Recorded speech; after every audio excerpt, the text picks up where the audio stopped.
नमस्कार, देख रहे हैं आप न्यूज 80 और मैं हूं आपके साथ Anjali Malik. New financial year April महीना शुरू हो रहा है। ऐसे में 1 अप्रैल से कई ऐसे बड़े बदलाव होने वाले हैं जिनका सीधा असर आम लोगों की जेब पर पड़ेगा। 1 अप्रैल से पैन को आधार से लिंक नहीं कराने की स्थिति में आपका पैन जो है वो डीएक्टिवेट हो जाएगा। इसके अलावा कई ऑटो कंपनियां गाड़ियों की कीमतों में इजाफा करने वाली हैं। ऐसे में हम आपको उन बदलावों के बारे में आज जानकारी दे रहे हैं जिनका सीधा असर आम आदमी की जेब पर पड़ेगा। चलिए ठीक है, लेकिन अब जब सरकार के रूल्स जो हैं वो आमजन पर भारी पड़ने वाले हैं तो भैया ऐसा भी तो कुछ होना चाहिए कि थोड़ी राहत कुछ मिले लोगों को। तो इन सब परेशान कर देने वाली खबर के बीच एक खबर किसानों के लिए राहत भरी भी है। वीडियो को लास्ट तक जरूर देखना। अप्रैल का महीना शुरू हो रहा है और इसके साथ ही शुरुआत होने जा रही है नए वित्तीय वर्ष यानी कि 2023 और 24 की। ऐसे में बदलावों की लिस्ट थोड़ा लंबी हो सकती है। पहला बदलाव क्या है वो जानिए। सरकारी गैस कंपनियां हर महीने के पहले दिन एलपीजी के दाम की कीमतों में संशोधन करती है और नए रेट जारी करती है। मार्च महीने की शुरुआत में एलपीजी उपभोक्ताओं को झटका लगा था क्योंकि घरेलू गैस सिलेंडर की कीमत में 50 रुपए का इजाफा हुआ था, जबकि अगर कॉमर्शियल सिलेंडर की बात करें तो उसके दामों में 350 रुपए का इजाफा कर दिया गया था। 1 तारीख को भी इनकी कीमतों में संशोधन किया जा सकता है। वहीं एलपीजी के साथ ही सीएनजी, पीएनजी की कीमतों में भी घट और बढ़ोतरी देखने को मिल सकती है। हालांकि हाल ही में जो रिपोर्ट्स जारी हुई हैं उनकी माने तो सीएनजी और पीएनजी के दाम बढ़ने की संभावना ज्यादा बनी हुई है। इसके अलावा अगर बात करें तो पेट्रोल डीजल के रेट में भी काफी बदलाव आ सकता है। और दूसरे बदलाव की अगर हम बात करें तो अप्रैल कि 1 तारीख से सोने की आभूषणों में भी बिक्री से संबंधित जो है नियम वो बदलने वाले हैं। कंज्यूमर मिनिस्ट्री के मुताबिक अगर बात करें तो नए नियम के तहत 31 मार्च 2023 के बाद 4 अंकों के हॉलमार्क यूनिक आइडेंटिफिकेशन वाले आभूषणों की बिक्री पर रोक लग जाएगी और 1 अप्रैल 2023 से सिर्फ 6 डिजिट वाले हॉलमार्क यानी कि HUID वाली ज्वेलरी ही बिक सकेगी। हालांकि कस्टमर अपनी पुराने ज्वेलरी जो है वो बिना हॉलमार्क के भी बेच सकते हैं।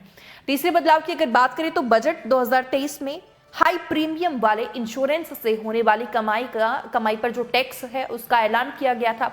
इसके तहत अगर आपके इंश्योरेंस का सालाना प्रीमियम 5 लाख से ज्यादा है तो उससे होने वाली कमाई पर टैक्स लगेगा।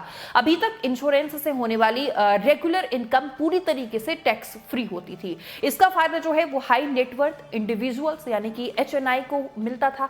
यह नियम भी 1 अप्रैल 2023 से अब लागू होने जा रहा है। चौथे बदलाव की अगर बात करें तो अप्रैल की शुरुआत के साथ ही फिजिकल गोल्ड और ई गोल्ड या फिर ई गोल्ड को फिजिकल गोल्ड में कन्वर्ट कराने और आपको कोई कैपिटल गेन टैक्स यानी कि कैपिटल गेन टैक्स नहीं देना होगा। कैपिटल गेन टैक्स से निजात दिलाए जाने का जो ऐलान है वो भी बजट भाषण के दौरान किया गया था।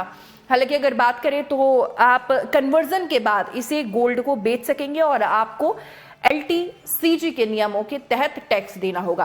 पांचवें बदलाव की अगर बात करें तो पांचवें बदलाव में वित्तीय वर्ष के साथ अन्य कई और भी बदलाव देखने को मिल सकते हैं। लग्जरी कारें जो है वो खरीदना अब महंगा होने वाला है। दरअसल अगर बात करें तो देश में BS6 का पहला स्टेज जो है वो खत्म होने वाला है और दूसरे की अगर बात करें तो स्टेज जो है वो शुरू होने वाला है। इसके तहत जो कारों को नए नियम के तहत भी अपडेट करने के आने वाला जो खर्च है वो भी उसकी भी भरपाई के लिए ऑटो कंपनियां ग्राहकों को उनका भार बढ़ा सकती है। वहीं अगर बात करें तो इसके चलते 1 अप्रैल के बाद गाड़ी खरीदना जो है वो महंगा हो सकता है।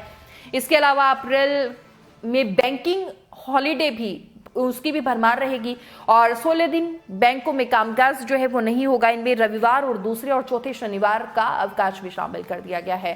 हालांकि अगर छुट्टियों के दिनों में आप जो है वो ऑनलाइन बैंकिंग काम अपना निपटा सकते हैं। छठा अगर बात करें तो छठे बदलाव की अप्रैल 2023 इस तारीख से जो है वो जरूरी दवाओं की कीमत है वो भी बढ़ जाएगी।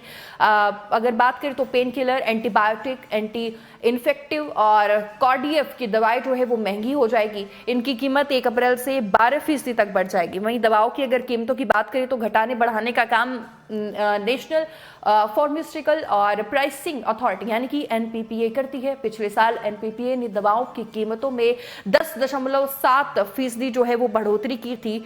हर साल होलसेल प्राइस इंडेक्स यानी कि WPI के आधार पर अगर बात करें तो NPPA दवाओं की कीमतों में बदलाव करती है। ताजा फैसले के का असर अगर देखें तो 800 से ज्यादा जो जरूरी दवाएं हैं और मेडिकल जो है वो डिवाइसेस पर उसका असर पड़ेगा। इसके दवाओं की कीमतें जो है वो 12 से 12% बढ़ाई जा सकती है। 1 अप्रैल से होने वाले अन्य जरूरी बदलावों की अगर बात करें तो बजट 2023 में वित्त मंत्री निर्मला सीतारमण के द्वारा नई टैक्स रिजिम से संबंधित ऐलान लागू होने वाले हैं। इनमें 7 लाख रुपए तक की आय पर टैक्स छूट शामिल है।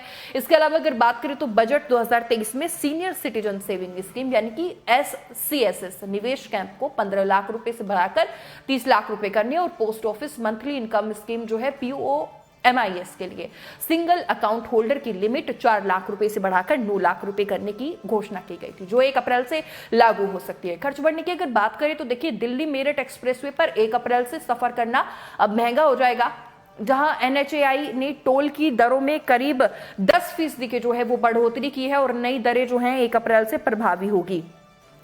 लेकिन इन सब के बीच यूपी के किसानों के लिए भी एक राहत भरी खबर सामने आई है। किसानों के लिए यूपी की योगी सरकार ने एक बड़ा तोहफा जो है वो किसानों को दे दिया है। दरअसल अब यूपी सरकार किसानों को नलकूप से सिंचाई के लिए मुफ्त बिजली देने वाली है। इन सुविधा का लाभ उठाने वाले किसानों को इसका बिल जो है वो नहीं देना होगा। इसमें खर्च होने वाली सारी जो खर्च है वो भुगतान यूपी सरकार खुद करेगी।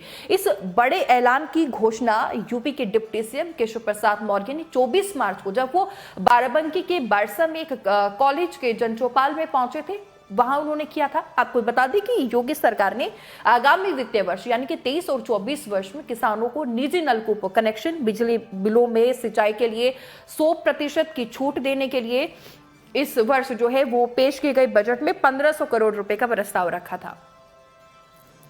इसी के साथ ही अगर बात करें तो इस जो छूट की शुरुआत है वो अब 1 तारीख से हो जाएगी। इसके अलावा अगर बात करें तो योगी सरकार ने लोक कल्याण संकल्प पत्र में भी सिंचाई के लिए फ्री बिजली का वादा किया था और जिसे पूरा करने की घोषणा जो है वो अब केशव प्रसाद मौर्य ने कर दी है। इससे किसानों को बड़ी राहत मिलेगी। वहीं ये पिछले वित्तीय वर्ष में निजी नलकूप कनेक्शन के बिजली बिलों पर छूट की अगर बात करें तो 50% थी, जिसे बढ़ाकर अब पूरा 100% कर दिया है। योगी सरकार के किसानों के लिए अगर बात करें तो एक अहम फैसला लिया गया है, जिससे कि 1 लाख किसानों को इसका फायदा होने वाला है। दरअसल राज्य के तकरीबन अगर बात करें तो 46,22,000 गन्ना किसानों ने साल 2017 से लेकर अब तक का अगर बात करें तो 1,96,000 करोड़ रुपए से भी ज्यादा का जो है वो बकाया वो चुका चुके हैं। और प्रदेश के डार्क जोन में किसानों को निजी नलकूप कनेक्शन देने पर भी जो प्रतिबंध लगाया था उसको हटाने के लिए किसानों को फायदा हुआ था। यूपी में अब 2,10,436 निजी नलकूपों का जो संयोजन है वो किया जा रहा है और इससे किसानों के लिए अलग से राज्य में 2390 ग्रामीण विद्युत फीडर भी लगाया जा सकता है, जिससे कि किसानों को काफी फायदा होगा। वहीं अगर बात करें तो किसानों की निजी नलकूपों के बिजली बिल को माफ करने की घोषणा जो है उसके बाद यूपी देश का 6ठा राज्य अब बन गया है जो किसानों को मुफ्त बिजली मुहैया कराएगी।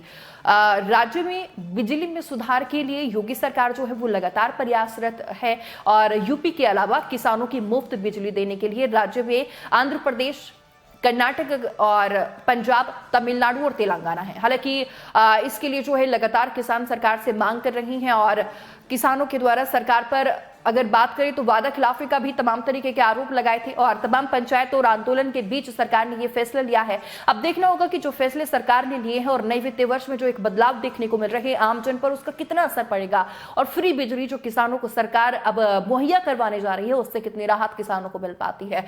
बहरहाल इस रिपोर्ट पर आपकी क्या राय है जरूर बताइएगा। नमस्कार।